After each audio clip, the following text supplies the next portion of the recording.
Hello mga kawel, magandang araw sa inyo.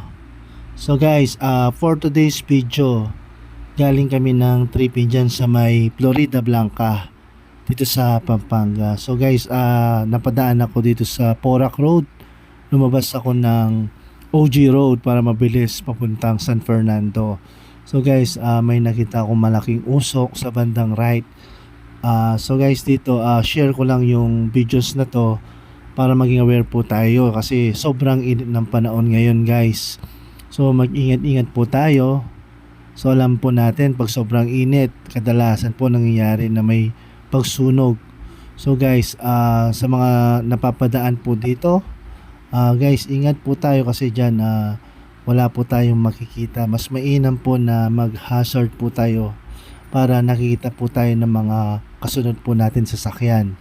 So guys, ingat po lagi. God bless sa inyo guys. Thank you.